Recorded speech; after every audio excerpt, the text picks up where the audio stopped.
Okay, where is the where did I left it? The stream, the YouTube studio. Tab. Okay, here it is. Hello, hello, hi.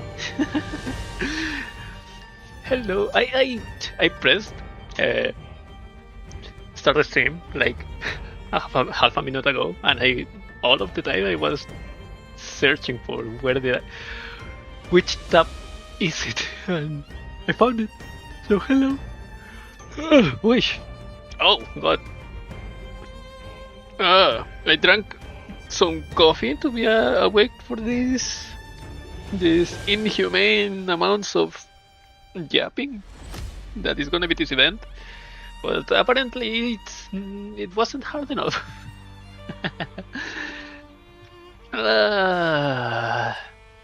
Damned me. Damned be.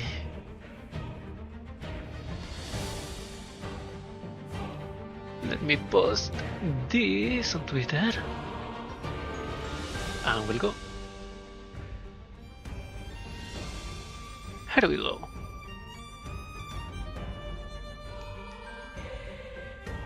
Okay.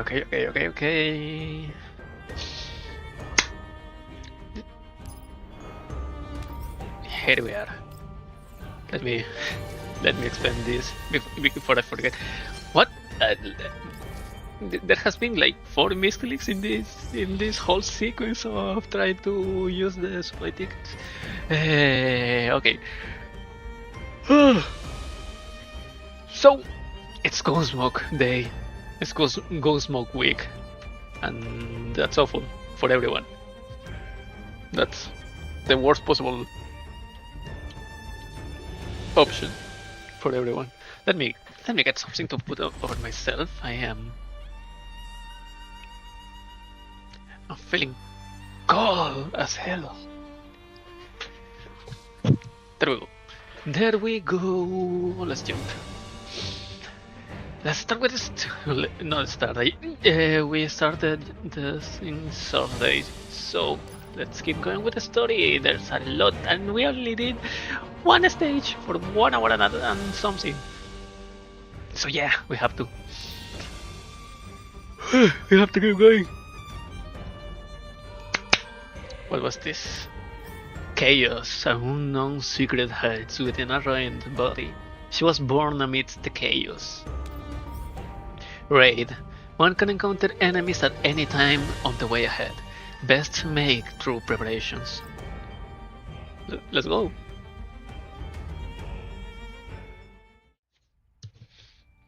Two hours later. Phew.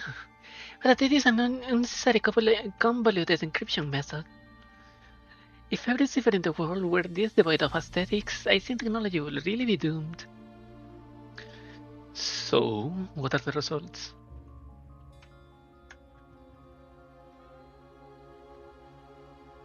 Wait, 1 second.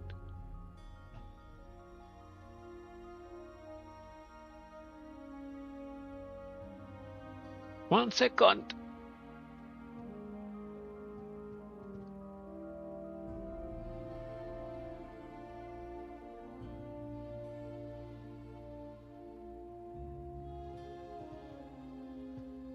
Everything's right. Let's go. So, what are the results? Dandelion pulls up the map data on the cloud without a word, focusing on a single steady flashing red dot. That's right. It was there. The signal of the abnormal pulse we picked up earlier came from that very same direction. The coordinates that 404 detected the signal intercepted from Sextans near a cloud, and the pulse Melanie sensed. Everything seems to point to a single location. Could it be that the teacher Melanie spoke of and the mother Sextans mentioned are also there? The emergence of this led to me.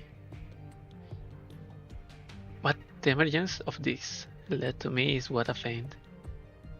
Oh no, the emergence of this lead to me is what a faint, distant glimmer is to a lost traveling ship, luring me towards a certain direction at the most perfect time.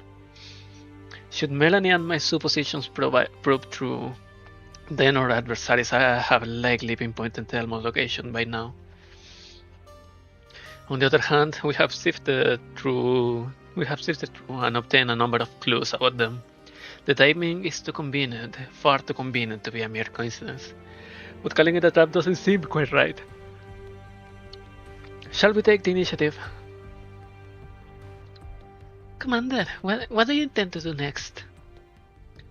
Let me think it over for a moment. I sit down slowly, trying to organize my thoughts. Whether or not this information we have attained is reliable matters not. This is our only way forward. Thus, the question remains, does the Elmo current condition and combat strength allow me to launch an immediate investigation? Besides that, before I can do anything, I need to ask whether Melanie can recall anything else relevant. Read music. Alarm suddenly blared through the Elmo, and Grossa's voice comes through the comms right after. Commander! A fully equipped, well-armed mercenary force is heading our way. Their target appears to be the Elmo. Recon shows roughly 4 to 6 standard squads approaching by light assault vehicles. In addition to standard equipment, they are also carrying anti-tank missiles and machine guns. Commander, please issue your orders. Grossa sounds anxious. I look at the radar. A large cluster of red hit signatures is closing in on the Elmo at high speed. What? Even if our position really did compromise, they are getting here way too fast.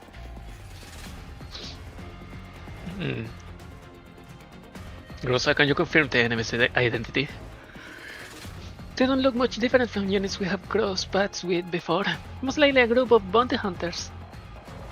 Oh, so they get the signal, whatever happened when the Sextan situation was going on, the signal was sent, and the person who captured the signal, who's probably the teacher or mother or whatever, sent it to bounty hunters to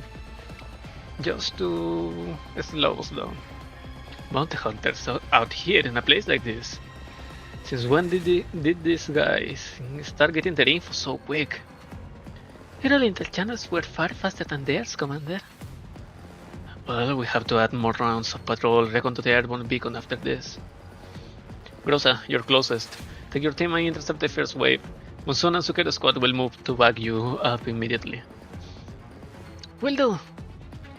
404, work on clocking the Elmo's radar signature.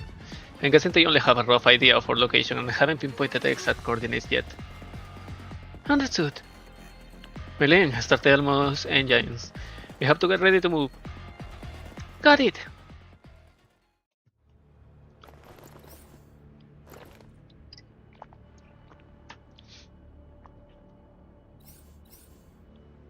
So I have been using Sextans on the Gunsmoke, and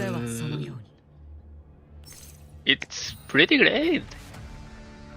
Well, I don't have a well-built electric team, but enough to fight in the Gunsmoke.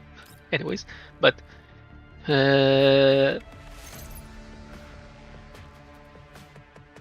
it's been great. Sextans alone can be zero, can be an amazing support for Lev and such, but if you use a V6, then you can just pick Ulrich, put her on the team, and it's gonna be like 3 times more stupid.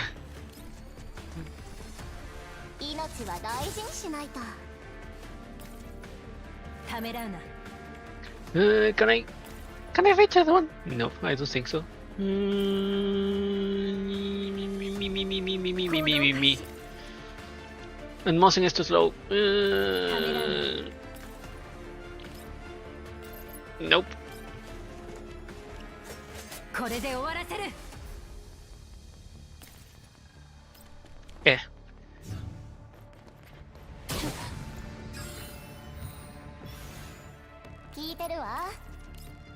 There we go. I should have used this first, and then let Ulrich clean the mobs on the ground. Commander, do you copy? I copy. Go ahead. We defeated the first wave of enemies. The forces that remain are currently retreating. However, the retreat seems to be a planned one, orderly and purposeful, which is why we think they might have been reinforcements waiting to join up with them just a short distance away. I see. My voice doesn't want to cooperate to try to do Grossa Stone. Helen, use the coordinates of the firefight as the radius to try and intercept the enemy's comm signals. Find out what they are up to. Hunters that is this well equipped wouldn't include any corners with regards to their cybersecurity. They'll be communicating on encrypted frequencies. I have detected a military relay beacon in their possession. They are made for encrypted communication, but I can still try to monitor them. The amount of information sent through them. If the reinforcements do exist, those squads must be connecting to the command unit base station one after another right now. Alright, please do so. Helen springs into action immediately upon receiving my approval. Her monitoring soon produces results. As expected, all the comms frequencies being used in the area have at least 2 layers of encryption. I'll take some time to decrypt them.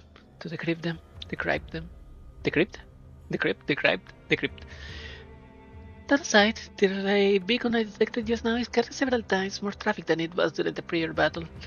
It also has over 20 new networks nodes added. A preliminary estimate puts our opponent's performance at around 10 units. Wow, that's a lot of folks. Did they up my bounty or something? A wave of silence washes over the area. The dolls around me all turn to stare at me. Their commander doesn't know how to say a joke. Just joking. Grossa, the enemy reinforcements are too many.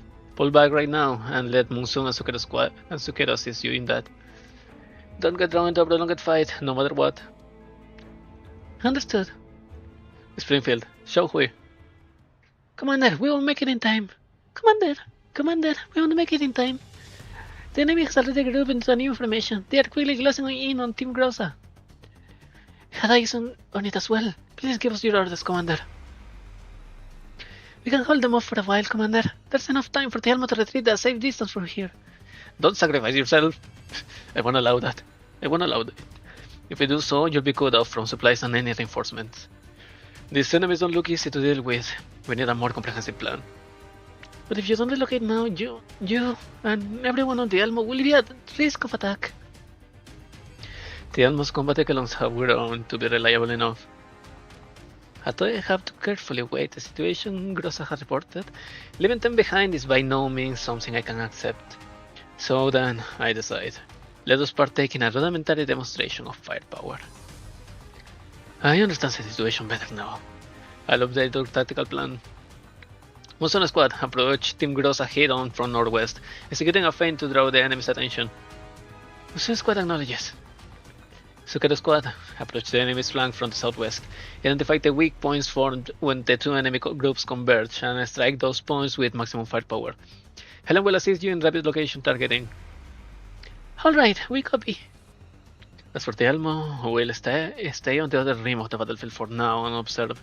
We won't engage in combat unless it's necessary. We don't have much time left to react. Let's begin. The three squads outside respond to the enemy's offensive at top speed. Reports coming over the comms one after another. Although the enemy's firepower is immense, they don't respond to it well under my command, quickly pulling away from their pursuers. Commander, the strike port can orient. There's some minor disorder among the enemy rear support. Now is the perfect moment to retreat. Monsoon Squad, what's your status? Team Grossa has essentially broken free and is preparing to retreat. However, to avoid exposing the Elmo's position, we're retreating via a roundabout route. It will take longer than predicted, but at least the Elmo's safety will be assured. Excellent. Good work, everyone. I'll dispatch teams to meet you all immediately. I look around at the dolls standing by aboard the Elmo. Cheyenne, Pachi. I'm here, Commander. I heard we appoint you as temporary captain of the Elmo Rapid Response Squad. Me? That's right. I'm going to consolidate the remaining combat strength on the Elmo into a tactical extraction team. The job will be to escort Grossa, Monsoon, and Zucker squads back to the Elmo safely. I'd like you to lead and command them for the time being. But I only just joined the Elmo. I'm not really... I humbly disagree. From what I have observed of you recently, you have plenty of combat experience and solid team coordination. It places you as the most fitting choice for commanding a temporary task force such as this. Avoid direct conflict. Your top priority is everyone's safety. I understand. So you were trusting in me, Commander. I'll be focusing on controlling the Elmo, so for now, I'm placing you as a second in command this whole operation. Should something unforeseen happen during the return trip, you may command the others at your discretion. In short, I'll leave the on-ground situational judgments up to you. Yes, sir. I will absolutely live up to your trust. Yay! A little bit of responsibilities to lead the Cheyenne. GB! She's growing up. Tactics settled. Cheyenne departs with Dusty, Xiuhua, Sabrina, and Lewis. We have Lewis on the... After that, Mei Ling keeps the Elmo at a safe distance from the combat area, just out of range of the enemy's radar. Mei Ling, once you see everyone's break free from the enemy, you can move the Elmo in a little closer. But if we do that, we'll expose the Elmo's position. It's fine. But... We're not far from the red zone. Once we have picked up Gross and the others, we can just move the Elmo near the red zone and lie low for a while. If the people chasing us truly are bounty hunters, the bounty they earn from a head wouldn't be enough to split amongst them, considering the sheer size of their all-human force. If they follow us into the red zone, what they get individually wouldn't be able to cover the cost of treating radiation sickness. It's risk-reward. Frankly speaking, it wouldn't be worth it for them. Then again, if they aren't simply bounty hunters, that's another situation entirely. Outside the Elmo, the sound of combat screech ever louder and louder. I monitor the status of every doll, nerves taut, ready to react the moment we run into any sudden situation. Commander, we have a bit of a situation here. Something's not right with Nemesis. We are working with the other 3 members of Team Grossa to bring her back. What? Nemesis? Did she get hurt? No.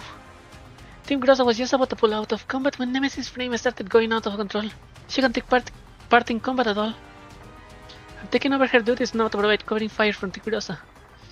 Commander, I might not be able to hold out for very long, but I'll do everything I can to complete the task you have given me.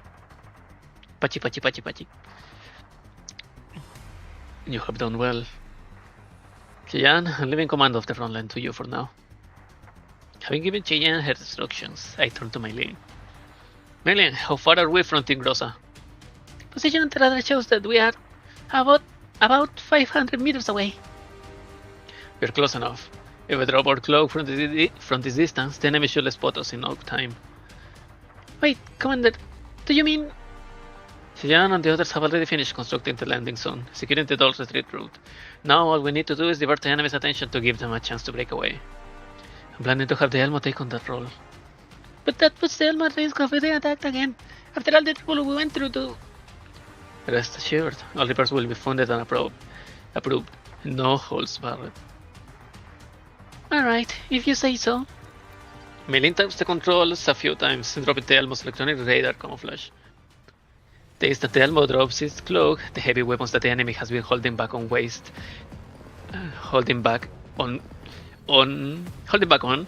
no time joining the party. Wow, the enemy firepower is way stronger than I imagined. Commander, can't Elmo really hold out? Well, whatever the case, start by activating the force field and defense systems. Shells explode one after another around the Elmo. Thanks to the recently installed anti-air defense systems, the Elmo only suffers shrapnel grazes amid the bombardment. Even so, I can't be sure if we'll be able to drive the Elmo into the red zone smoothly after picking up the squads outside. Whatever happens, getting the dolls I sent out back to Auntie Elmo is my top priority at this moment. Commander, grab the handrail! Commander, grab the handrail! I cannot. Today I don't seem to make any of the voices. Whoosh! Whoosh! The sound of the incoming shell draws closer. After a violent shudder, the shell tears a wound through the Elmo's force field. What follows is yet another round of air-shattering screeches, signifying a steel cutting through the air. Wah! The Elmo's appearance was way too effective! Okay, more water. Let's see if this helps.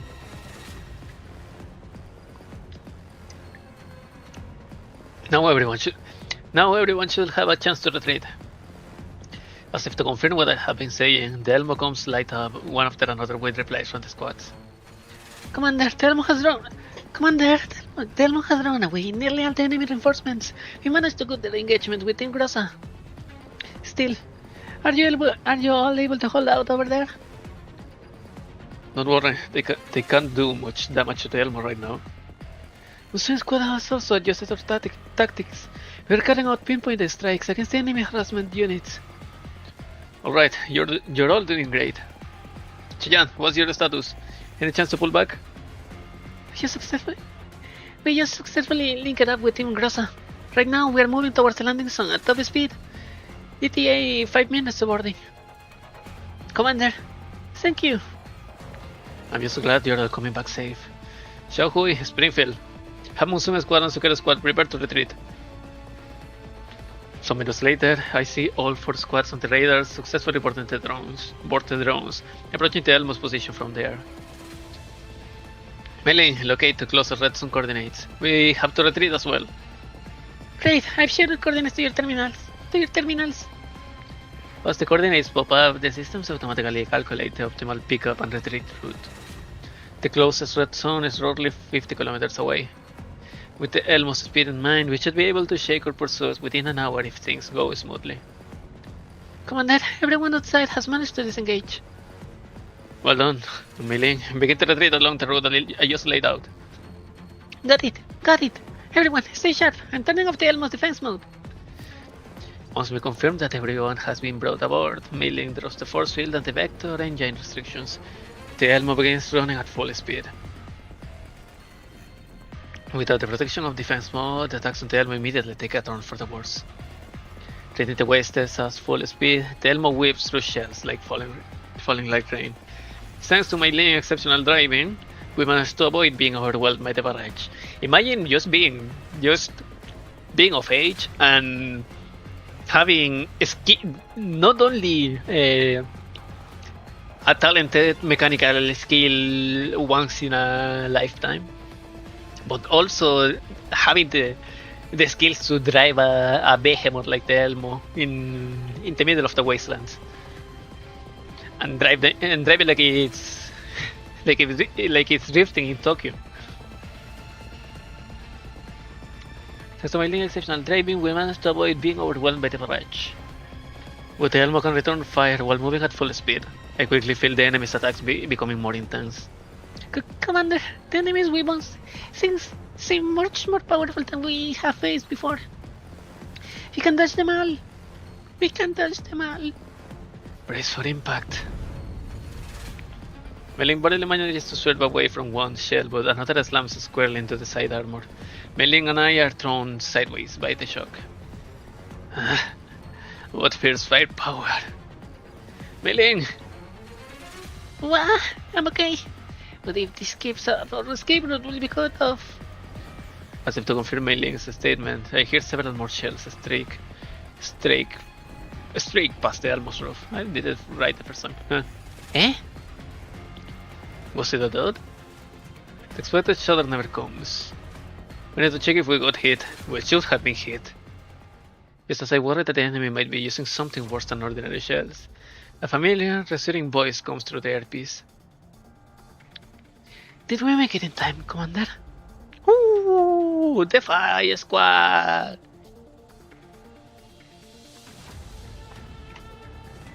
I look up.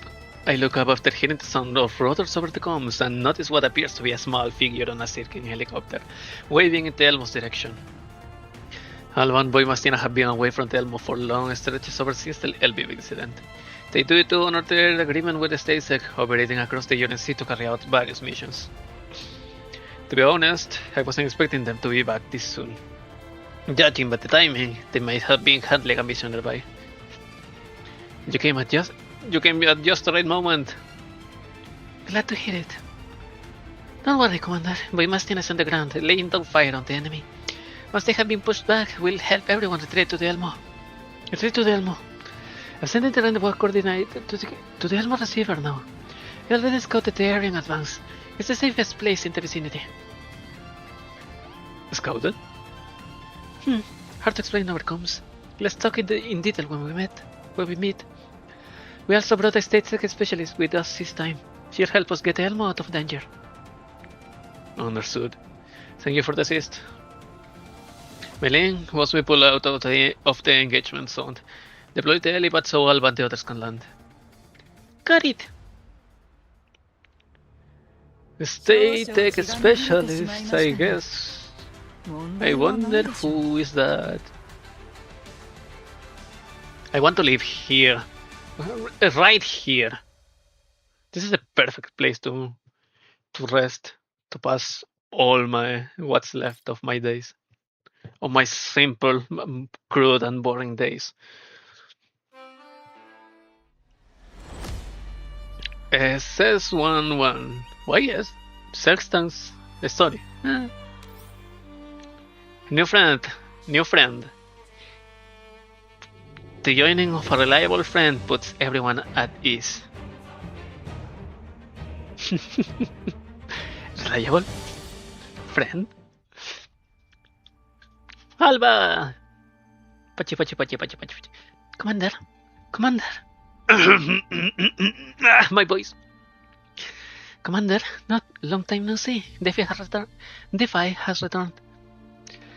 Boy Mastina is currently intercepting those bounty hunters on the perimeter. Once that's wrapped up, she'll come back with the others. Wait, just her alone? Even with Elmo's support, a single doll. She's just keeping them at bay. Simebreaker should be able to handle most situations encountered. While we were back at the StateSec, we requested the use of some special automated equipment which can help make up for a shortage in personnel. Combining our strength with M200 and the others. Alright. I should call her Chiyan now. Her squad is also helping Boy Mastina, so it's only a matter of time before you take off those bounty hunters. It's a workable combat plan.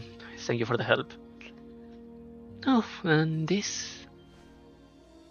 Ah! Cat!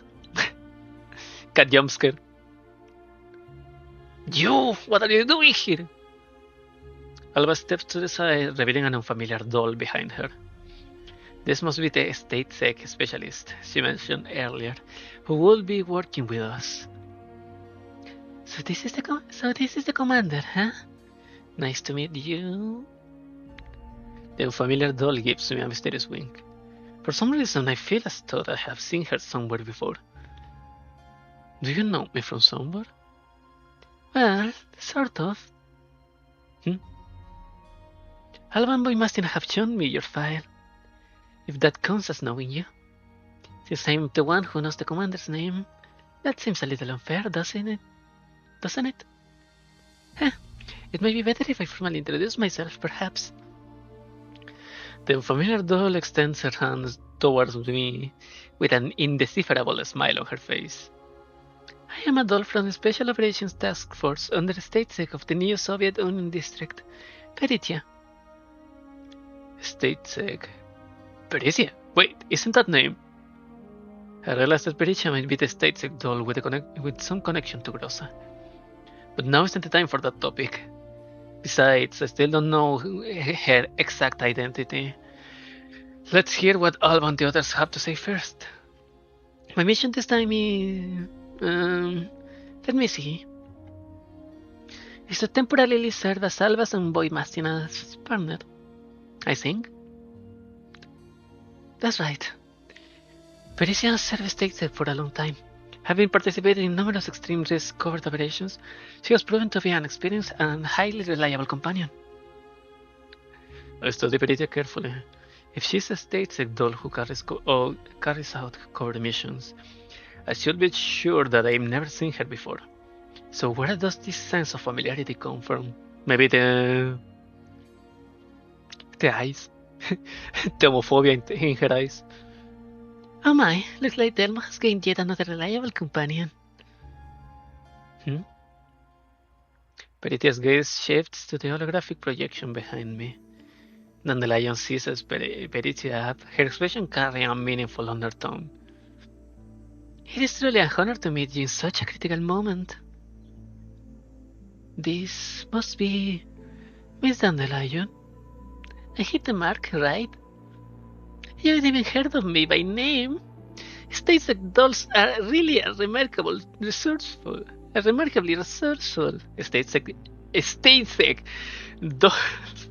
Statesec quote-unquote dolls are really remarkable resourceful. The ability to gather intel is a necessary skill for a statesec doll, after all. You're a senior consultant hired by the UNC government, and the creator of the UNC system super AIs, Heli and Ify. Surely you must be aware of this, right? So even my information can be found through statesec intel network, huh? Looks like I really do need to mind my words in the future. Relax. Information about you has not been disseminated in mass. I just happen to obtain some accounts of your exploits through certain special channels of information. That's surprising, but that's how it is. Special channels, huh? Huh? Now I am really curious. Just how special are these channels? Are you engaging in humor with me? Sorry, I'm not very good at that sort of thing. But since you are who you are, you must have foreseen long ago that we will meet here, right? I did smell a familiar presence drawing near. I just didn't expect that we will meet in this manner. Mere fragments alone, yet they exude such a powerful pull. Such a powerful pull. So this is how fate gets woven together. What kind of bullshittery have you been spewing between the two of you for 5 minutes? I am completely lost. Listening to Peritia and Dandelion go back and forth. What sort of cryptic camaraderie are you two partaking in? Unexpectedly, the two of them turned to look at me simultaneously, as if on cue. Nothing. God damn it.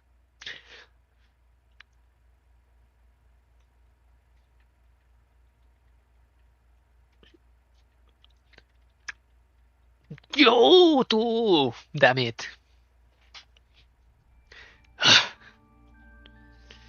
Well done, Alba. Did the statesec assign you a new mission? Correct. I haven't had a chance to disclose our objective to you yet. It's okay if you can tell me. I trust you. Thus, you're already an inseparable part of the team, Commander. Of course you should know. We have been searching for clues related to the LBB incident based on follow-up observations. Although Girar and Chilovic's plan to activate the relics was stopped, our logistics personnel detected an abnormal electromagnetic pulse during the incident, indicating that something really did happen. My memory of LB remains different from everyone else's. Alba doesn't notice my silence. She continues. So, over the past few months away from the Elmo, we have been searching the Yellow Zones based on those data signatures.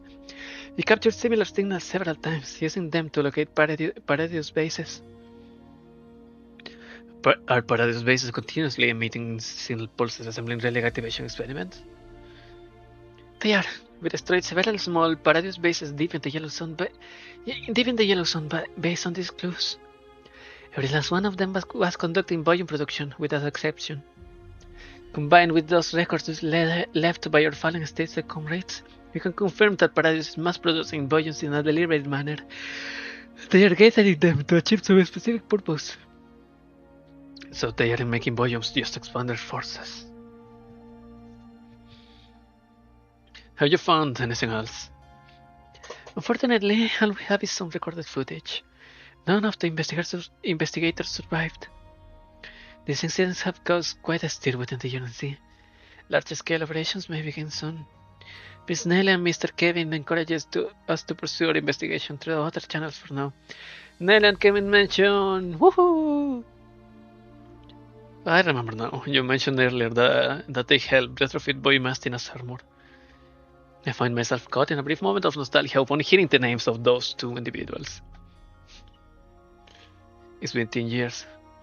I wonder how they look now. Indeed, we began to contact them more frequently after the BB incident. They both believe that these fluctuations are an unusual prelude to something, but as the UNC stands now, these matters cannot be made public under the name of Paradise crimes, nor can an investigation be open on those grounds. So you guys traced those clues all the way here. We did.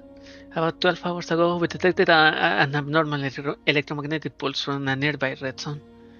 After analysis, we found that it shared a similar signature as the previous pulses. That pulse is the strongest that's been recorded since the LBB incident. Because of that, we applied to the state for the Emergency Response Authority. Since this mission required entering the red zone and demanded careful action, the higher-ups dispatched Pericia to assist us, in hopes that we could start investigating the source of the pulse ASAP. We were on our way to the source when we spotted the battle you guys were engaged in. Now that you have mentioned it, we did just detect something similar. You picked up on it too, Commander? I gave Alba a brief account of what happened earlier. We were playing with our third generation doll and something happened and something made a pulse and almost burned Helen's near a cloud and Dandelion ruffled her hair and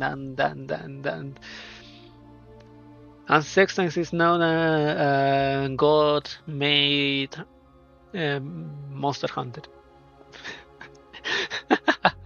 I give Alba a brief account of what happened earlier. Abnormal coordinates retrieved from a Sir-Gen dolls near a cloud.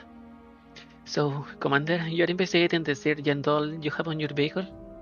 I just want to find leads on Paradise. The two of you experienced the incident at the Lviv with me. You understand the connection between Sir-Gen dolls and Paradise? I do, but... Alba pauses to think for a moment. When she speaks again, there's hesitation in her voice. Commander, you should know. Although Boy Mastin and I have left State Sec, we still collaborate with them due to a great number of unfulfilled contractual terms. So we have access to certain pieces of internal information. Although its incompleteness might trouble you, I still feel that I should disclose some intel to you. Opinions on you are not unanimous within State Sec, Commander. Is that so? What are they saying? All in turbulent times will men like him be deemed a hero. In times of peace, such men will be placed under the category of stabilizing factors. That's an honor. That was how that gentleman answered me when I asked. Even though Boy Mastina and Lorelei and I have all successfully provided proof of your innocence, it remains a fact that your influence in the world is growing. In a short span of time since the big incident, not only did you help overthrow such fame and factories to Yellowstone, you also signed a collaboration with the up-and-coming Connection Corporation. These developments cannot be concealed, and more people will turn their attention to you inevitably. Foreshadowing. If it were just that, the state will be glad to see your influence at the Yellowstone grow stronger. But when your influence becomes entangled with matters concerning the relics, the dissenting voices grow louder.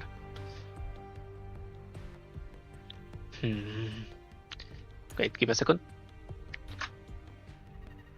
I need to put this on.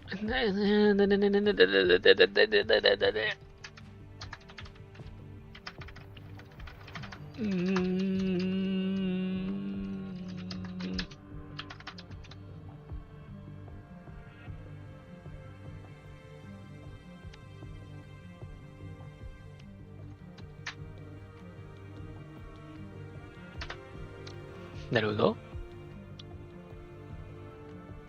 Yep. I'm putting all I'm putting all that I can in something, like like the Ferrari documents. I'm searching and putting something in case that I need it later, because I probably need it. I will probably need it. I have popcorn here next to me.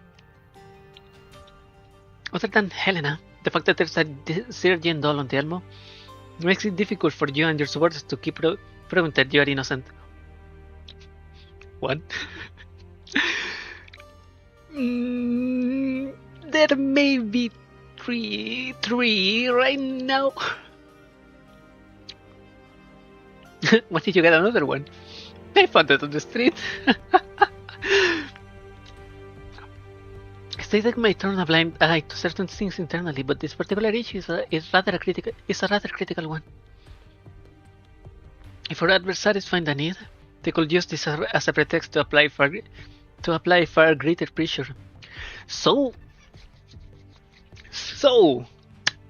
there is not only the whole political influence in the yellow zones, the whole UNC, the Count, the Sechfaven, who is back in Paradeus, and all that, but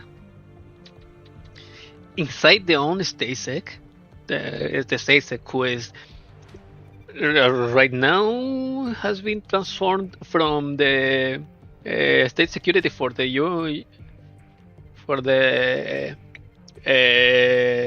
Neo-Soviet Union. Now it has been transformed to because of the Neo-Soviet Union position right now, Statesec is now a province or a state security, blah blah, but they are not. Statesec is no longer the higher up. And wait, Kevin is from the Stasi, right? They were from Germany, if I remember correctly, right? Then why are they? Kevin, send me J. Stasi, yes. Kevin is from the Stasi, and the Stasi is from Germany. State security, Staatssicherheit. Yep. Kevin is from Germany. Well, from the Stasi, the German Stasi. Yep. Okay, so they are working with the Statesec, who right now it's only for the province of the new Soviet Union and not the whole URC, but they got their hands on the yellow zones outside the new Soviet Union, because of course when there's a intelligence police, they need to have not only internal involvement, but also they have to know about the external situations. So if our adversary find a need, they could use this as a pretext to apply far greater pressure. So you're suggesting that I let the conglomerate take them back, allowing them to keep helping Paradeus. Commander, you should know that we will never suggest as such. Defy Kalina and the former Gryffindors who fight alongside you. It's a no-brainer that we trust you. However, within the UNC, such individuals are lacking in number. Which is why the gentleman wishes to better understand your current intentions. As a fugitive wanted by the UNC, I assumed my intentions no longer matter. So by that gentleman, do you mean Javier, right? Or Misha? No, Misha is an anti.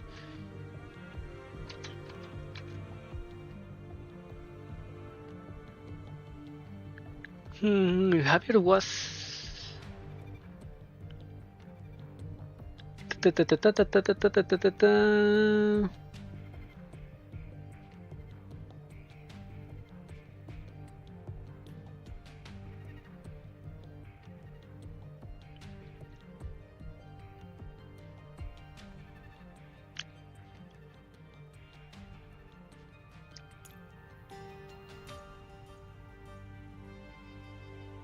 So, if by that gentleman she meant the Count, then we know that the Count is hostile against the commander because he wants them to be under their foot, in their hands.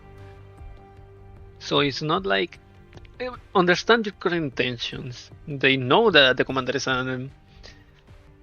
a idealistic, loose bullet. However, Javier is the one who treats the commander as who knows that the bullet is shoot at something and not a loose bullet.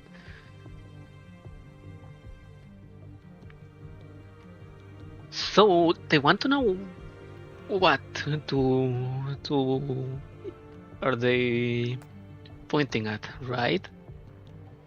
As a fugitive wanted by the UNC, I assumed my intentions no longer mattered. No, they do matter. Not just to that gentleman. It matters to me and to defy as well. Commander, Angie left us, and it was not because she did anything wrong. There aren't many people like you left in this world, Commander. I want to give some headpats to Alba. Oh fuck! I just noticed that. There's gonna be a run. There's probably gonna be a run of Alba in the next patch for either for OTS or for Sopo. Fuck. We can't afford to lose anymore.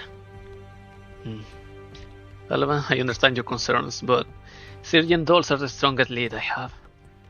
I know this is risky in every sense, but if I let such obstacles make me hesitate, things like the Lviv incident will happen again and again.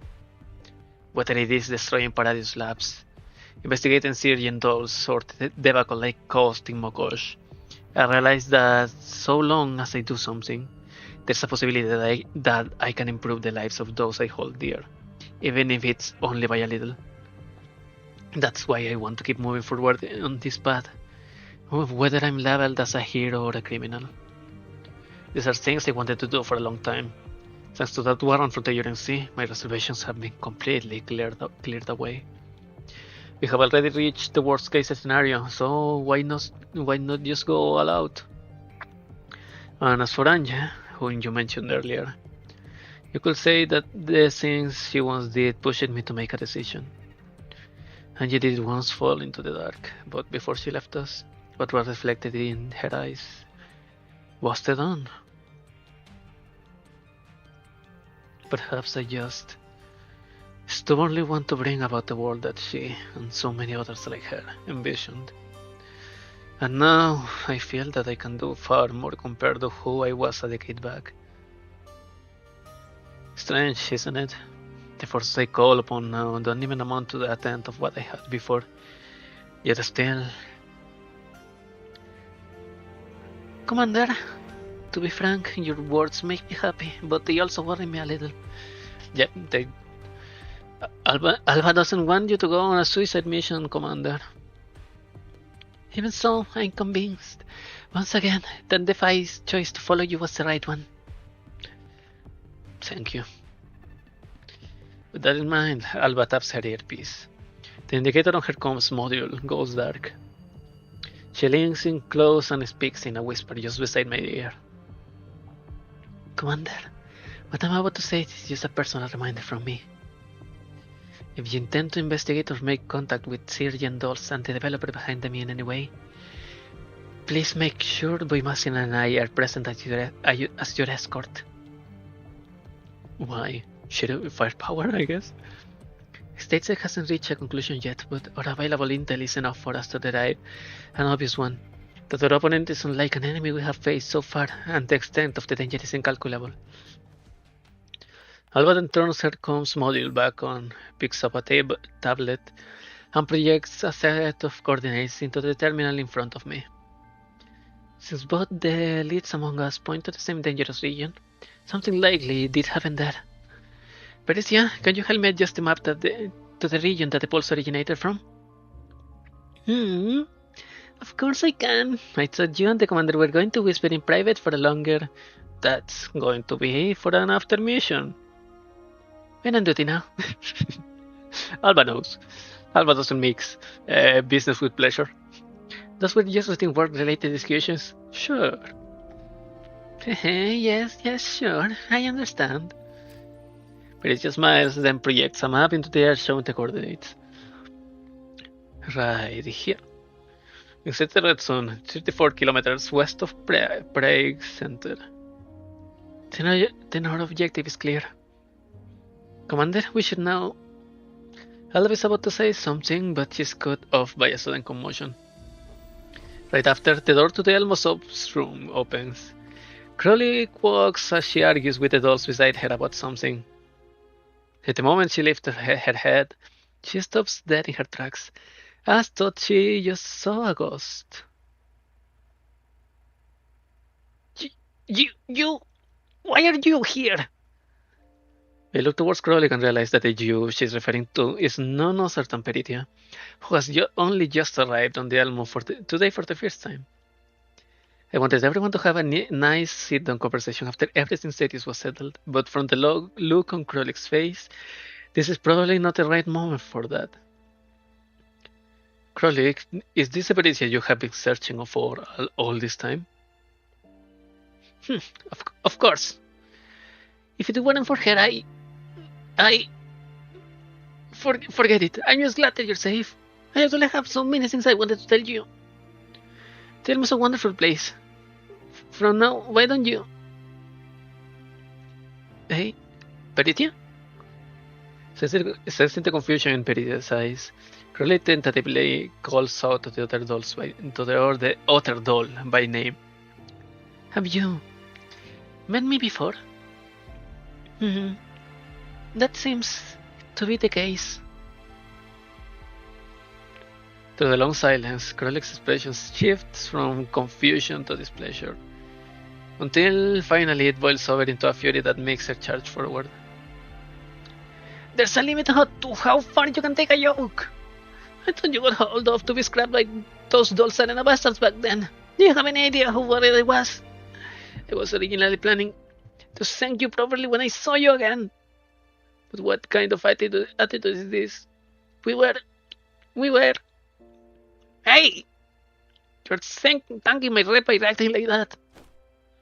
Crowley grabs Peritia by the collar.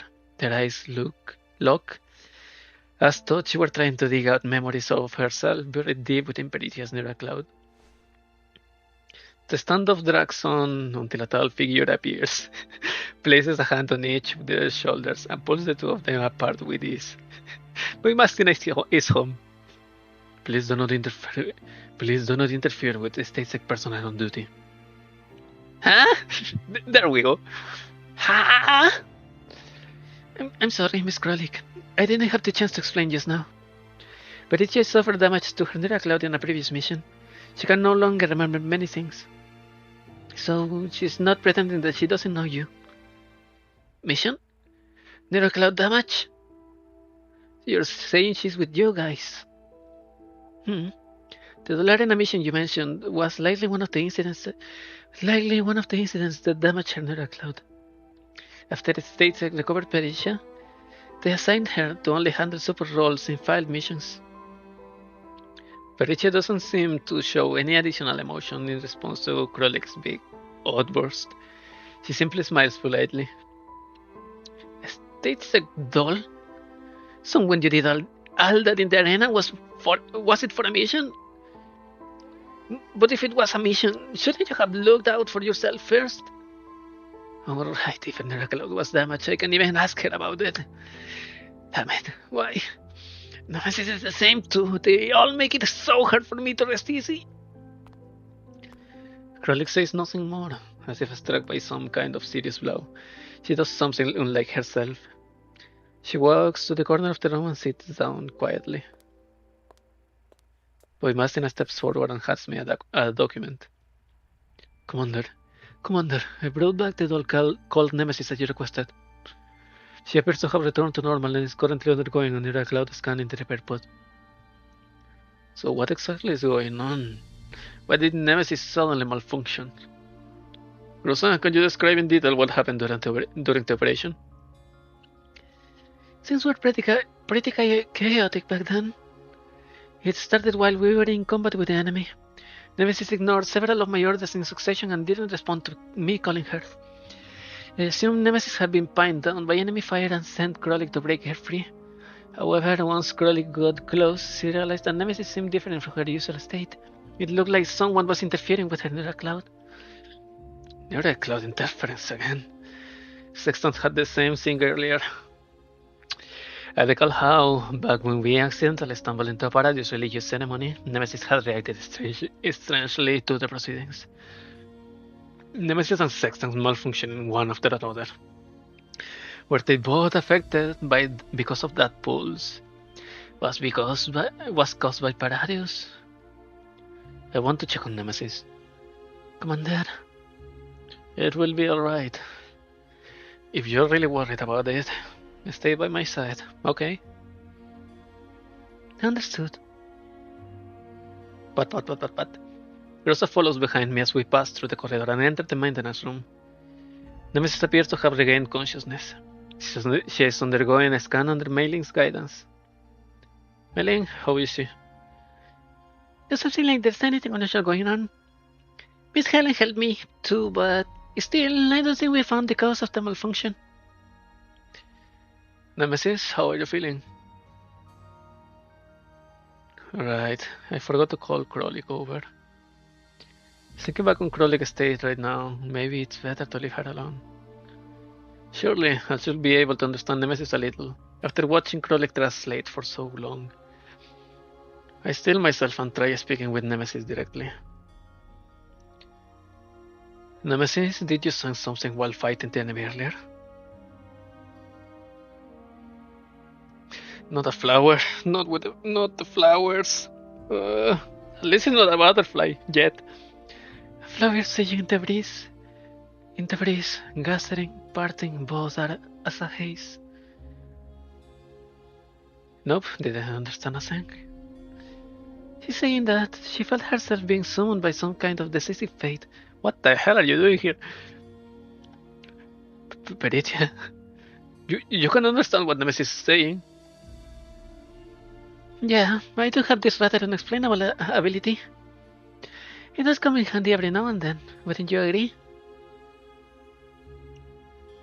So far, Peritian Krolik has that ability. Krolik is supposed to be a Sanguisfere model, and Peritia is a state sec who has been intercepted by some entity. But the only thing that they have in common is that they both have been in a problem in Dull Arenas. What's that? There has to be something in that. Maybe they are going to explore it in the way, and Krolik has their upgrade, head upgrade. It does come in handy every now and then, wouldn't you agree? It's a very valuable ability. States extending you to assist the fight really was the right call. You're far too kind, sir. Still, showing off unexpected abilities at critical moments is something I quite pride myself on. In any case, his Miss Krolik mood hasn't recovered yet. Is it alright if I temporarily serve as the translator for this lady? Sure. After a difficult round of questioning, I finally managed to learn something about Nemesis' condition through Peritia's translation. Nemesis explains that she lost control of her frame earlier due to some kind of intervention. She vaguely sensed the same thing at the exact moment when Sextans lost control. Back in combat, however, the intervention suddenly grew stronger, directly causing her to lose control of her frame. As for what this intervention actually means, Nemesis does not make it clear. From her descriptions, it appears that she herself only understands it vaguely. She just calls it fate or some kind of behavioral logic that cannot be found anywhere within her neural cloud. These strings of phenomena form an interwoven network of clues, enough to suggest that something worth discovering is hidden deep in the red zone. Looks like we do have to head into the red zone to investigate. I gathered everyone in the ops room. Before we continue, I'm going to the bathroom quickly for a quick break. And I need more water because my mouth feels. I drank coffee, and instead of helping me keep me awake, it just made my mouth numb. So I'm going to come back in a quick piece of time. I'll come back.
Hello, I'm back.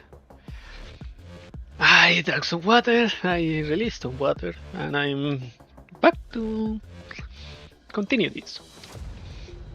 I gathered everyone in the ops room. Everyone, I'm preparing to head into the red zone for a mission. Although it's just recon work, our current situation is fairly complex. We may encounter things that we have never had to deal with before. I'll be drawing up a list of those participating in this mission, based on capability, but also based on your willingness to participate. It's been a while, but this will be the first time we conduct a mission inside the red zone.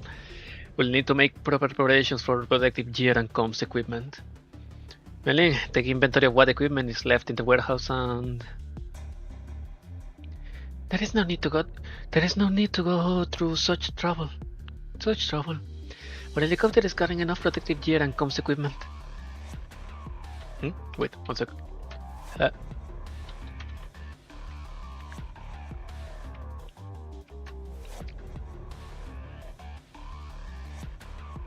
we go. Commander, would you be willing to let us join your task force?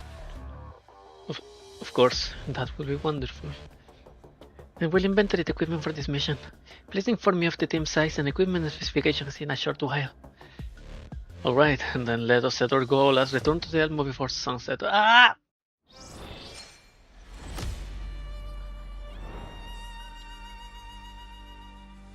Okay. Sensing a quiet echo links a pair of lonely islands in the depth of the sea. Challenge.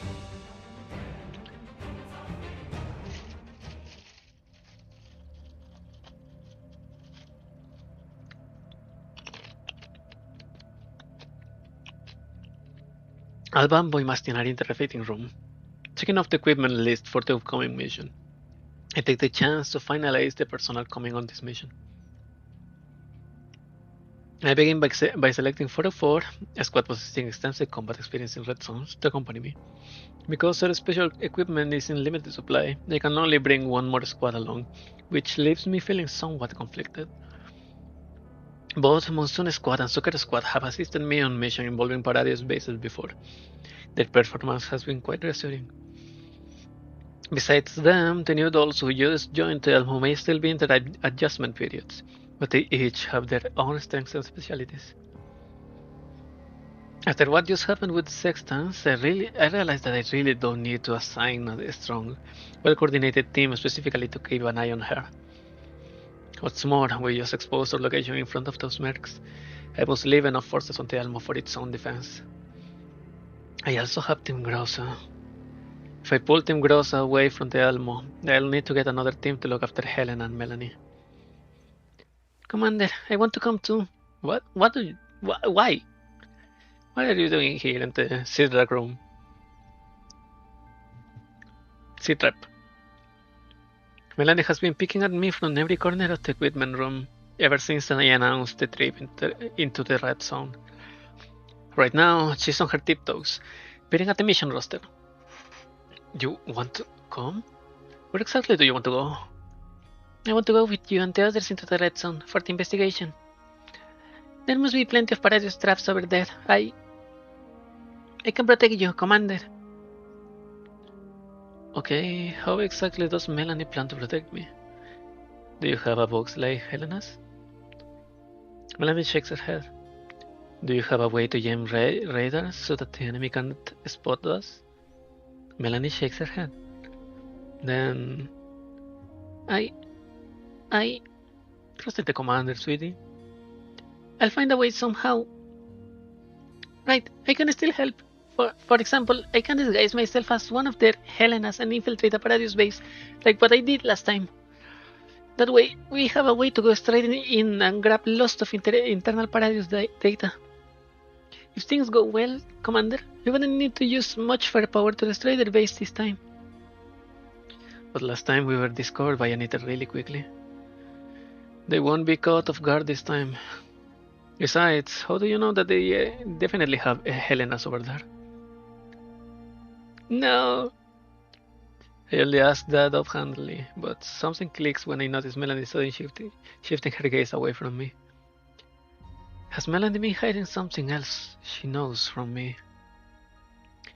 Right. The way she suddenly insisted on coming along with us raises my suspicion as well. Could it be Melanie? About what happened earlier? Is there something you haven't told me? How, how do you know that? Realizing her slip of a tongue, Melanie hurriedly puts her hands over her mouth.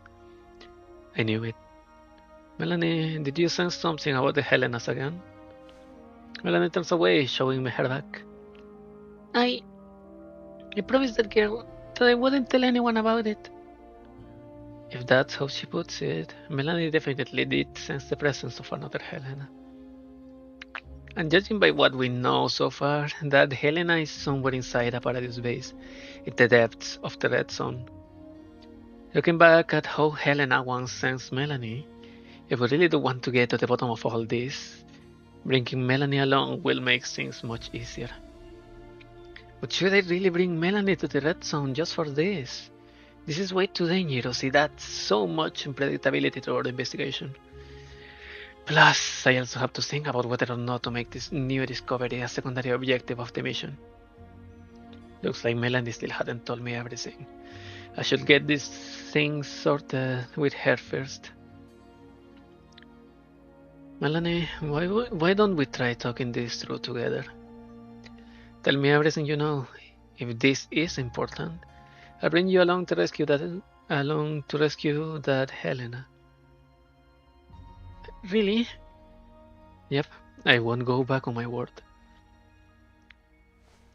Melanie turns to face me after some hesitation. To be honest, I've been intermittently hearing that girl's voice ever since you all came back from Lviv. Oh. From Lviv? Oh. It's like how you were able to censor Helena? Yeah. That voice is different in that it has always been really faint and weak. I can only hear her at certain particular moments. Particular moments?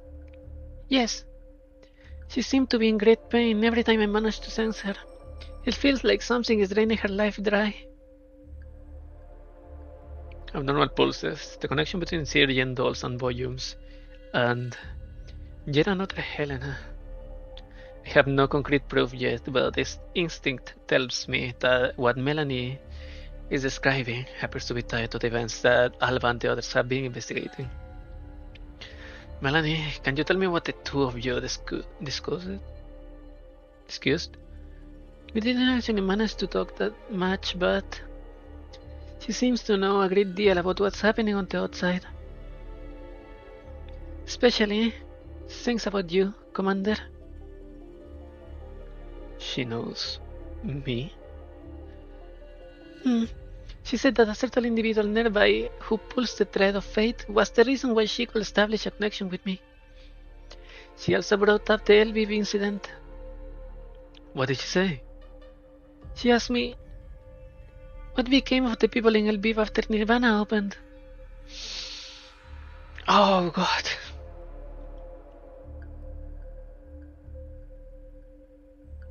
This is the first time anyone has brought up the opening of Nirvana since the Lviv incident.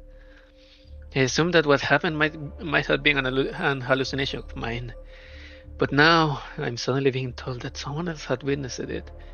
That someone is another Helena, no less. This Helena must be someone important. I have to find a way to track her down, no matter what. The list of things to investigate grows yet again. Commander. Melanie tilts her chin up slightly, looking at me with pleading eyes. I told you everything I know. Please, can you take me with you? What Melanie said makes logical sense, and it doesn't sound like she's making things up to get her way. Besides, the matter of Nirvana is not something she could have thought up with just her imagination. If what she said is close to the truth, then it is extremely important that we investigate this other Helena. At the very least, it must be listed as one of our main objectives. Melanie's presence does significantly increase the chance of success. Otherwise, we'd be plugging headfirst into the red zone with our radar disabled, and it will probably take too long to even get a sense of what's happening in there. Safety is indeed a major concern. While Melanie has no need to fret with regards to radiation as an immune individual, we'll have to allocate personnel to protect her should combat happen. At the very least, we must direct her from danger before it is too late. Still, I wish to only probe the locale for now, so avoiding direct combat is also part of the plan. With that in mind, I'll need to assign an extra squad to ensure Melanie's safety. Alba and the others brought plenty of special equipment that should come in handy. It should help make the issue for low manpower less of a pain point. Alright. I think I understand the gist of what you mean. After thinking it over, I summoned Grossa to me alone. Grossa, aside from 404, I also want you to bring Team Grossa along on this mission. Aside from providing combat support, your priority will be to keep Melanie safe. You're bringing Melanie along, Commander? Yep, Melanie has uncovered some new leads that could help with her search. Thank you, Commander. Well, let's be clear about this beforehand. You must stay close to Gross and the others, and you're absolutely not allowed to run off on your own. Put one of the child harnesses and give it to Krolik. Well, I don't know if Krolik is going to join us, but if it's anyone, give it to Krolik, because Kovne can also help, but Krolik has more size, mass.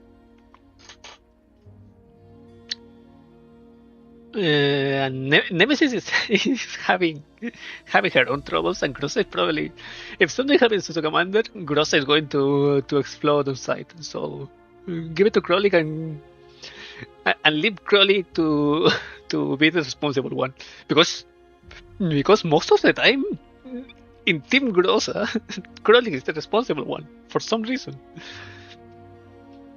Let's be clear about this beforehand. You must stay close to Grossa and the others, and you're absolutely not allowed to run off on your own. I'll be on my best behavior. Then I and the others shall do our best to protect Melanie. As for Nemesis, should we make separate arrangements for her? No need, just run the teams as you usually do. With Nemesis, you or the others in Team Grossa, you all have been my companions on the Elmo for the longest. I can't just stop trusting you guys over some unexpected accidents. Commander.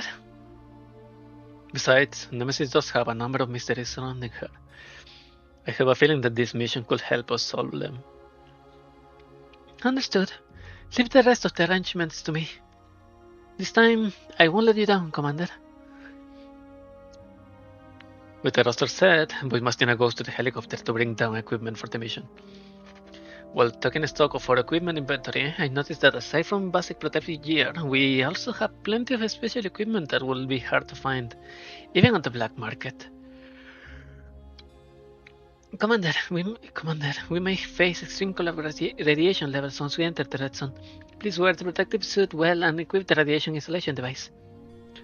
Alba picks out the protective suit from the equipment pile and hands it to me to try on. Its surface gleams with a strange sheen, as if it was sprayed with some kind of protective coating. I put on the protective suit and try moving around.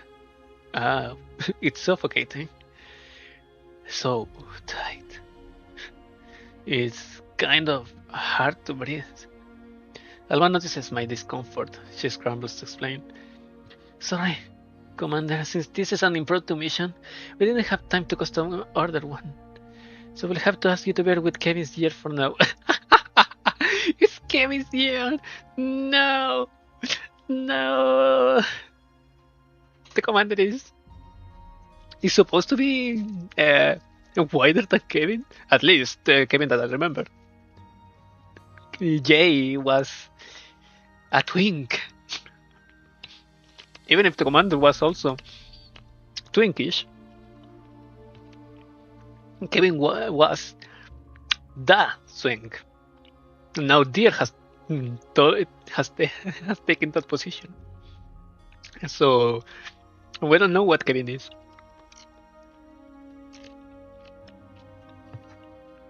So we have to ask you to bear with Kevin's gear for now. It's okay. It's okay. I'm fine. Alba walks over to the loosen some of the straps around my torso and joints. Her shimmering gaze meets mine, and she she produces a somewhat flustered laugh. Is that better, Commander? Much better. Alba carefully checks the suit's airtight seal, then hands me a brand new set of comms equipment. Also, these are shielded communicators. I'll be distributing them to mission personnel in a short while. Redstone radiation will interfere with comm signals. These devices will ensure that we are able to remain in contact with each other while we are inside. We also have weapon cases loaded with heavy weapons and their ammunition. I'll distribute some of these to each squad before we depart. Still, these weapons are dangerous, so they need to be used with care. And Alba pauses, then continues with feigned casualness. To be honest, we only managed to make it here easily thanks to Miss Kalina pulling a few strings for us. Kalina?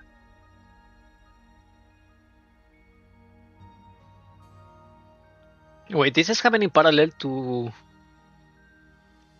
Chiral redundancy? To that Chiral redundancy part?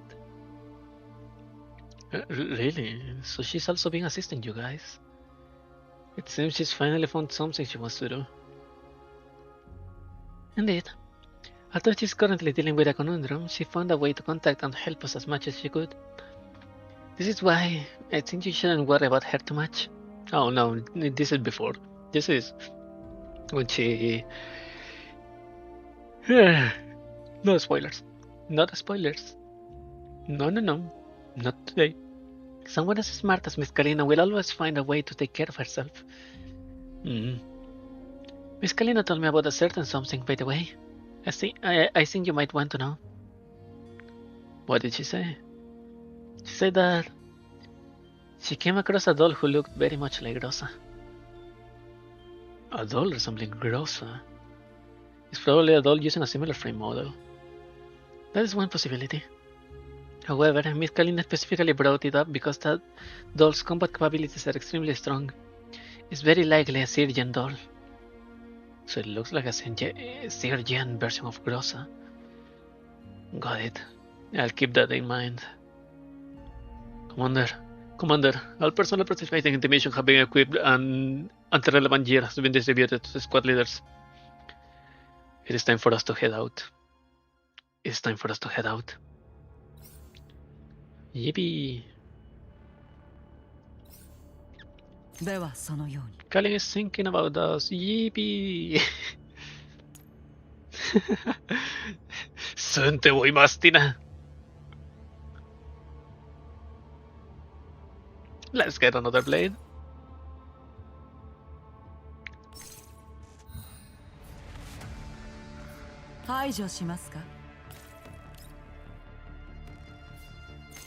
Boom!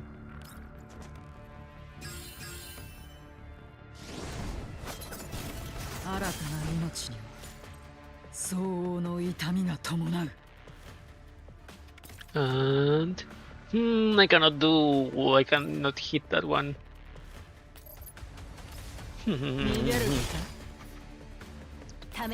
5 out of 8. 1.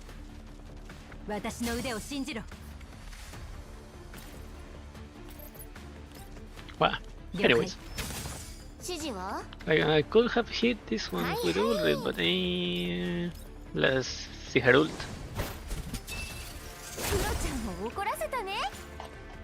There we go.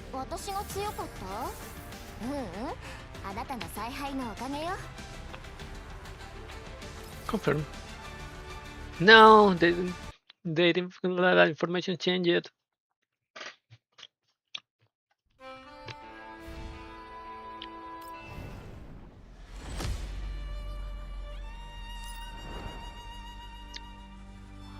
How long are we? An hour and 26 minutes. Okay, let's continue. Endangerment. The collapsed epitheliums bloom through the ruined palace, and danger fills the air like insidious radiation.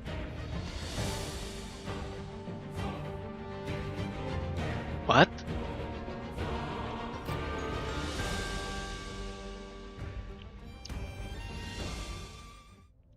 The sky darkens as the Alma approaches the red sun. I'm gonna take a screenshot of this. Yeet. What is the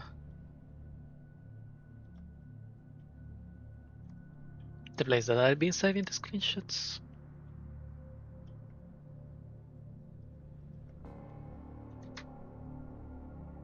I have this. No, I don't have this yet. Perfect. This is actually perfect. This is perfect for what I need. The sky darkens as the Alma approaches the red zone. Our radar fails entirely 2 hours into the red zone. To prevent intense radiation from damaging the Elmo's electronic equipment, I decide to lead the mission team on foot into the depths of the red zone, while Mei-Ling pulls the Elmo back to the edge, awaiting our contact. The landscape is a barren waste, with only sparse remnants of tree trunks and dry grass strewn about. Here, a deadly brew wreaked its ghastly vapors upon this plain, rendering unto all life who unwittingly drank an inglorious end. Thy name was collapsed, and life fell in twain. What's with the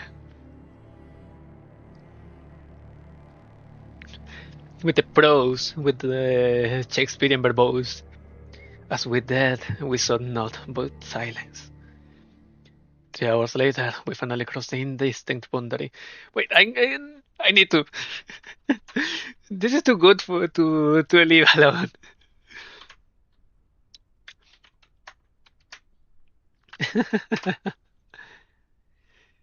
Thy name was collapsed, and life fell in twain. 3 hours later, we finally crossed the distinct boundary zone and are greeted by the red zone's iconic, ominous scenery, the very culprit that drained our life from this place. A vast sea of collapse epith. Holy shit, I need this.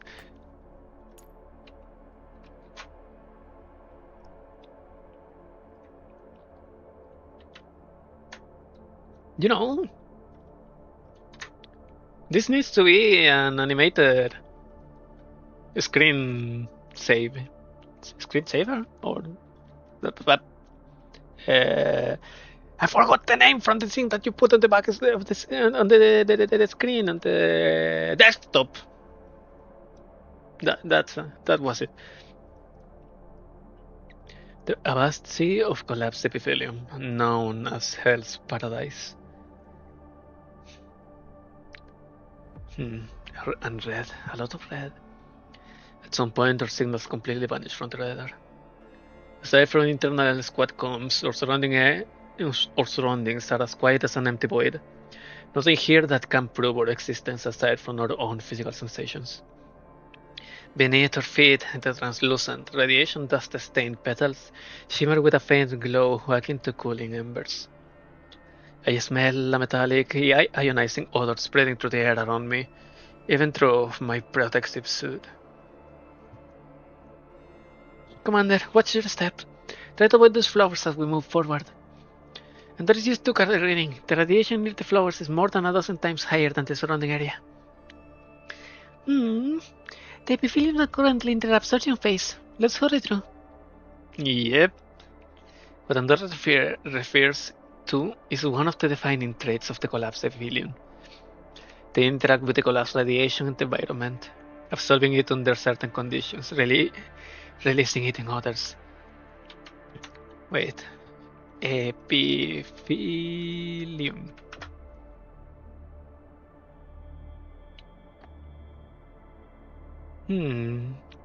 I need to do some pixel art of this. Interact with collapsed radiation in the environment, absorbing it under certain conditions, releasing it on others. The Project Eden I intervened in back in Albib hope to use such principles for energy generation. That technology has since become a secret known only to me. During the collapse of Exilium's absorption phase, the collapse radiation levels in the vicinity drop, but that is only temporary. The inexperience will lower their guard upon seeing the seemingly safe levels on their instruments. But this is nothing more than deception, a calm before the storm.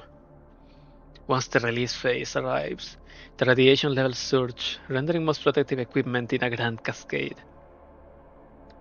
Any creature unable to take shelter in time will be devoured by the collapse radiation in mere moments, plunging them into an abyss of no return.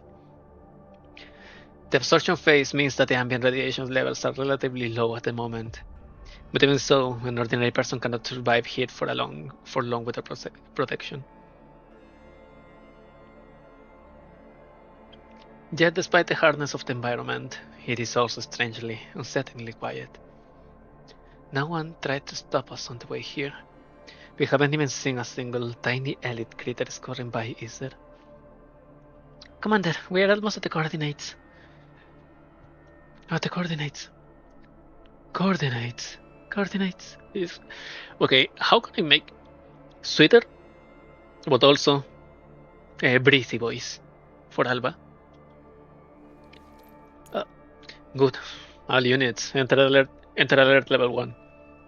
The dolls rate their weapons one after another, lowering their stances and slowing their pace alongside mine. After passing through a thick mist of radiation particles, what unfolds before us is a sight I never imagined I'd see deep inside the red zone. An intact, towering, magnificent, yet antique place. Antique palace. The mist. The banner of the heavens. You have been here before.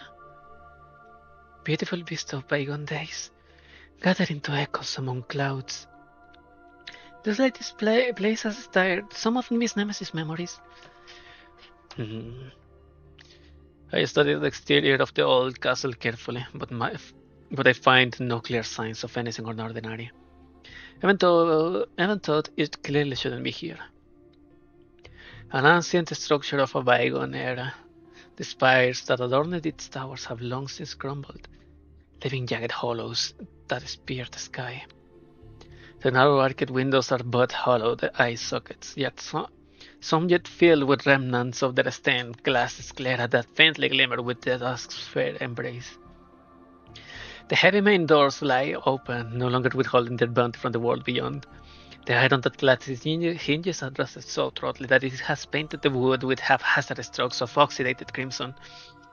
The family crest, carved above the gate, was far too weathered to make out any fine details.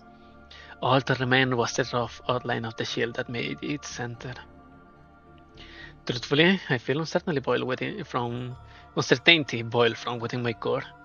Was this a mere mirage that has been invoked by the collapse that encompasses us all at this very moment? Nothing but an irradiated midsummer night's dream. Commander, this is the place. I can feel it. That girl's presence. We are getting closer and closer. Melanie raised her hand high, pointing in the direction of the castle. The coordinates of the offline map also point right here. Then let's get closer. With the dolls raising their weapons as the vanguard, we cautiously approached the massive building before us. Through the shattered panes of technicolor glass, I catch faint glimpses of refined, antique furnishings inside. Despite having been subject to the cruel elements, it remains a microcosm of as time centuries past. Is this castle also Paradius base? No. Wait, something feels off. Commander, radiation interference is strong here. We can't pick up any signals nearby. Our equipment isn't picking up any active head sources here, but something could still be hiding in the lower levels. We're not picking up any noise or signals here either. We have the same conclusion. We can only gather info on what's on the surface for now. Melanie, are you sensing anything? I haven't sensed any other presences aside from the girl distress signal. Indeed, we haven't picked up on any clear signs of danger. And that Helena does actually seem to be here. Look, I take 404 to the perimeter and keep watch for any movement. Secure the retreat route. Report immediately if you spot anything suspicious. Grossa, Alva, let's try going in to take a look. If you're going in, then at least let me... It's alright, don't worry. From the looks of it, it's just an abandoned building. If we notice anything off, we'll tuck our tails between our legs and run for the hills. Besides, Melanie says that the girl is here. Isn't there? We have to at least go in and try to investigate. Fine. I'll keep watching outside. Be careful in there, everyone. We will. Alba, Grossa, let's go. Once we approach the rust-spotted door, Grossa takes the lead, becoming the first step through the doors of the castle. Silence. Absolute silence.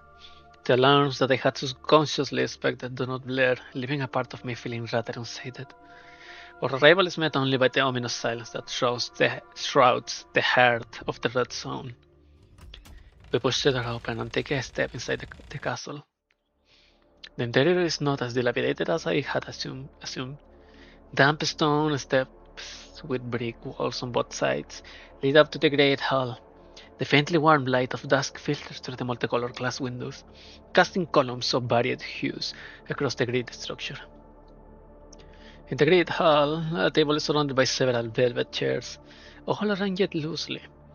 Two leather armchairs appear to have warped from long-term use.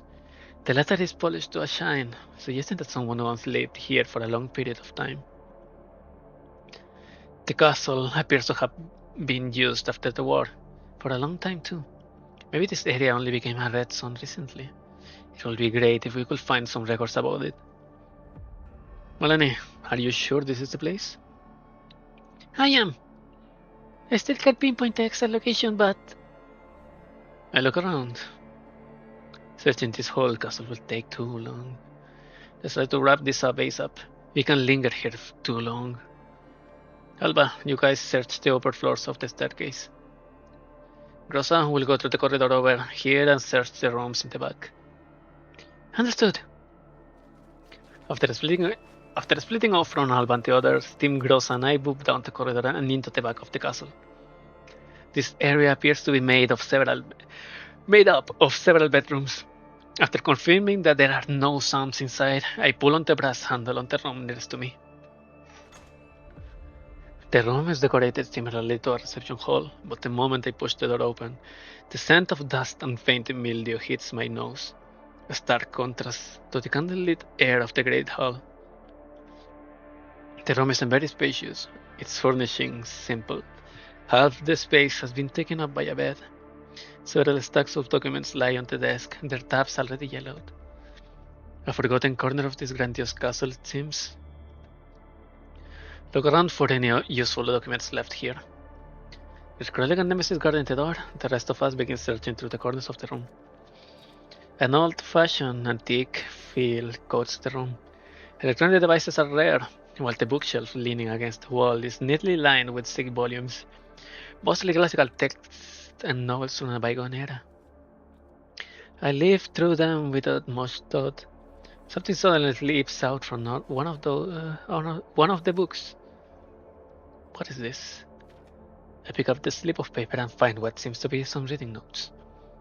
The elegant script has already blurred somewhat, but I can still tell that a woman probably wrote it. I read through it carefully but find nothing noteworthy. The signature reads Elif.N. It seems to be the owner of this book.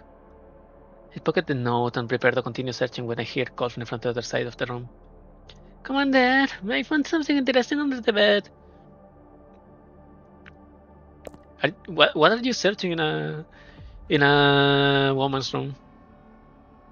Probably the daughter of the castle if it's... I move over and see Colfne holding up a battered terminal with her hand. A terminal. Could it be turned on? Let me try. Colfne tries pressing the power button, but the screen flickers on for only an instant before going dark again. Ah, it ran out of battery. I could try connecting it to me for a bit though. Wait, don't do that yet. Hold on to it for now. We'll bring it back for Dandelion to sift through. Coughs the notes and slips the terminal into her pack. Commander, we seem to have found everything worth looking at in this room. Then let's make our exit. I bring Melanie along and head back into the corridor with Team Grossa. Alba's voice comes through the comms as we are about to search the next room. Commander, we're taking fire on the 3rd floor. The enemy is... Nemesis?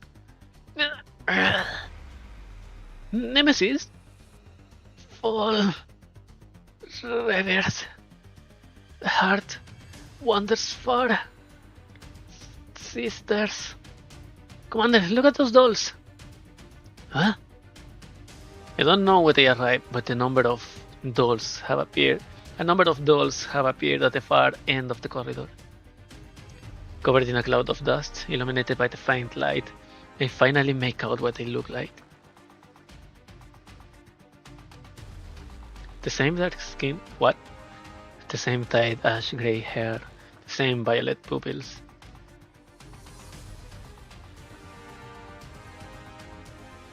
I guess this is just a distinction to make it, to let them know that they are not Nemesis.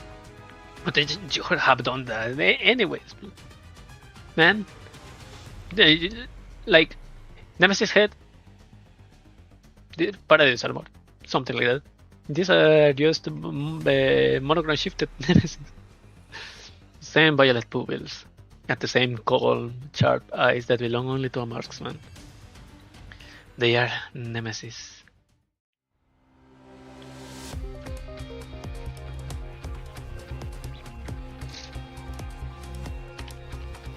Well, let me check down the gate.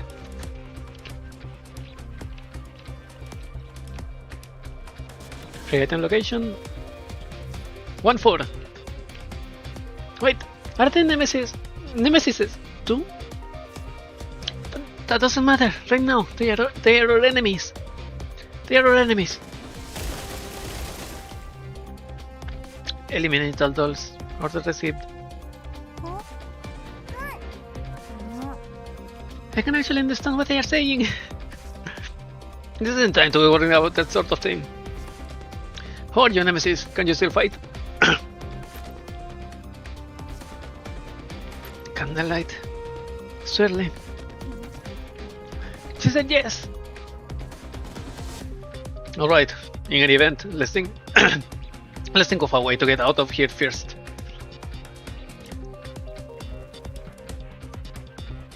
Paradise doll, eliminate all enemies and...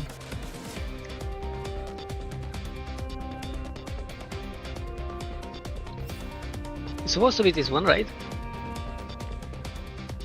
So maybe here or here.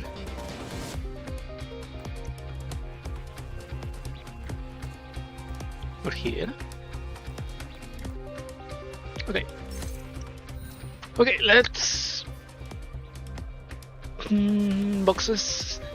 2 broken boxes and 2 big. Here.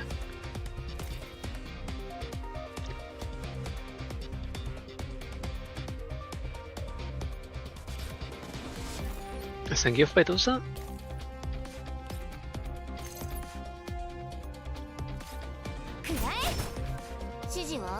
Perfect.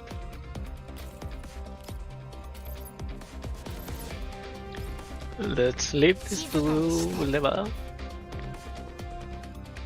There's no dolls here. And 2 are going to appear.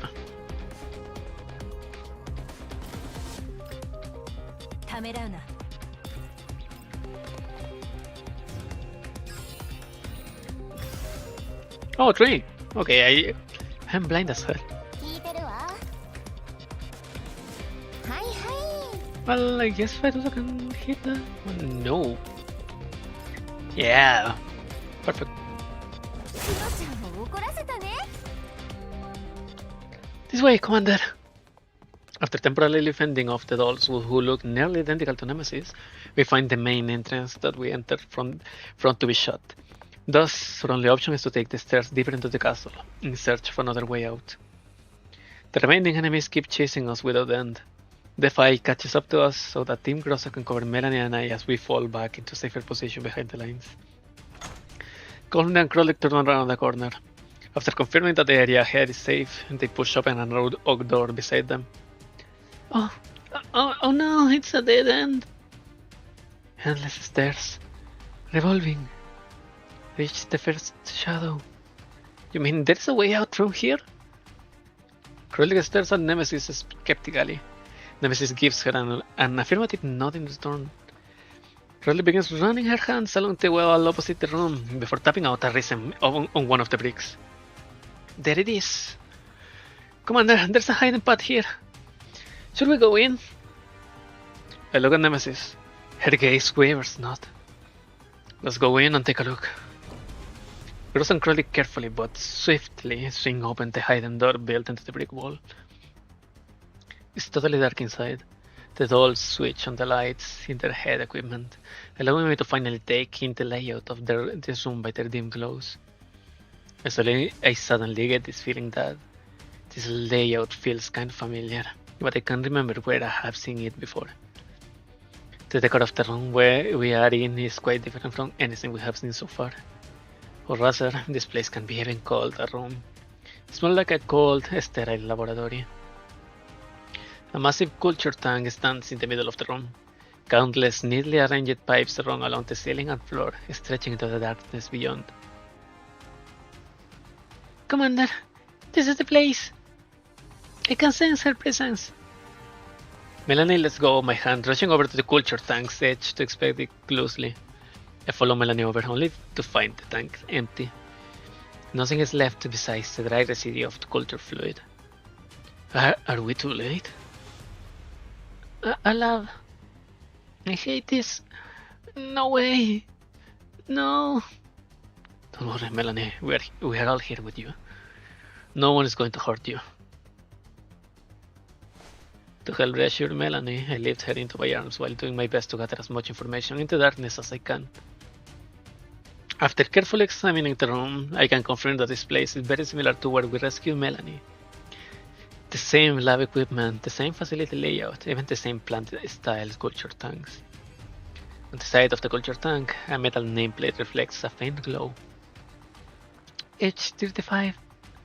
So this is her designation. But she really was supposed to be right here. Why is she gone? I search the area but find no other rooms. Right then, the sound of disordered footsteps arrives near the door. The dolls we drew back earlier have caught up to us once more. Commander, I found the secret passage Nemesis mentioned. It leads outside the castle. Should we retreat from here? After all the trouble we took to find these clues, I really don't want to leave without finding the girl Melanie spoke of. But... Commander, this insertion was only meant to be a reconnaissance OP. With the huge number of enemies we face and the lack of support, it is best that we start to ensure the safety of both Melanie and you. I understand.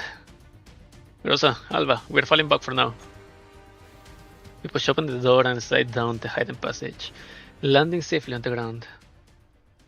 As the sounds of pursuit fade behind us, we make it back outside the castle unharmed. Just as Buimastina, the last in our group, lands on the ground, a voice suddenly speaks up from behind us. Greetings, esteemed guest. Or perhaps you are most used to being called the Commander.